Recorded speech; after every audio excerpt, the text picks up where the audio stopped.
नमस्कार. टेस्टी रेसिपीमध्ये आपल्या सर्वांचं खूप खूप स्वागत आहे. आज आपण बनवणार आहोत बिना भाजणीची झटपट तयार होणारी आणि दिवाळी फराळातील सर्वांचा आवडीचा पदार्थ म्हणजे चकली. ही चकली कुरकुरीत, कमी तेलकट होते आणि बिना भाजणीची असल्याने आपणास बनवायला वेळही कमी लागतो. शिवाय चवीलाही अतिशय छान लागते. चकली एकदम कुरकुरीत आणि कमी तेलकट होण्यासाठी काही टिप्स व्हिडिओमध्ये सांगितलेल्या आहेत. त्यामुळे व्हिडिओ शेवटपर्यंत नक्की बघा. रेसिपी आवडल्यास लाईक करा, शेअर करा आणि नवीन असाल तर चॅनेलला सबस्क्राईब करा. सुरुवातीला मिक्सरच्या एका भांड्यामध्ये अर्धी वाटी पोहे घ्यायचे आहेत.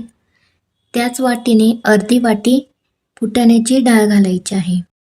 आता डाळ आणि पोहे मिक्सरला एकदम बारीक करून घ्यायचं आहे. बघू शकता एकदम बारीक वाटून तयार आहे. आता हे आपण चाळून घेऊयात. त्यानंतर यामध्ये त्याच वाटीने 2 वाटी तांदळाचं पीठ घ्यायचं आहे. तांदळाचं पीठ सुद्धा आपण चाळून घेऊयात. त्यानंतर यामध्ये अर्धा चमचा जिरे, 1 चमचा ओवा, 2 चमचे तीळ, 1 चमचा लाल तिखट. तिखट तुम्ही तुमच्या आवडीनुसार कमी जास्त सुद्धा करू शकता. पाव चमचा हळद, 1.5 चमचा धनेपूड आणि चवीनुसार मीठ घालून व्यवस्थित मिक्स करून घेऊयात. त्यानंतर यामध्ये पाव वाटी कडकडीत तेलाचं मोहन घालायचं आहे. सुरुवातीला चमच्याने मिक्स करून घेऊयात. त्यानंतर हाताने संपूर्ण पिठामध्ये तेल व्यवस्थित मिक्स करून घ्यायचं आहे.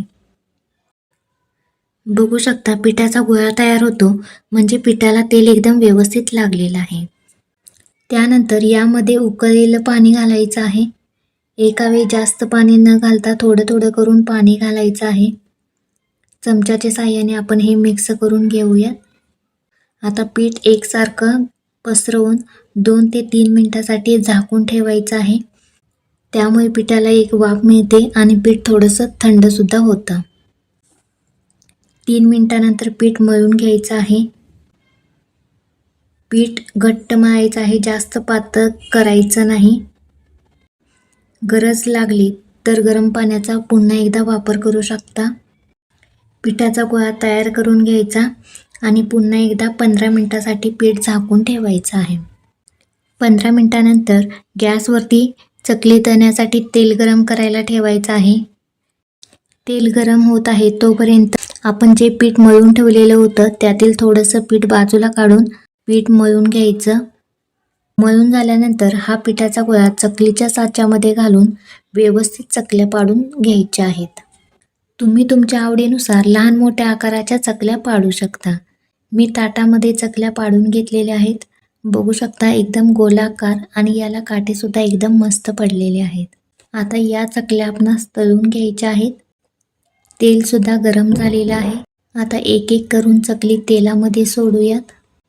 एका वेळी जास्त चकल्या तेलामध्ये सोडायच्या नाही. तेलामध्ये जेवढ्या चकल्या बसतील तेवढ्या सोडायच्या आहेत. सुरुवातीला 1 मिनिटभर चकली हलवायची नाही.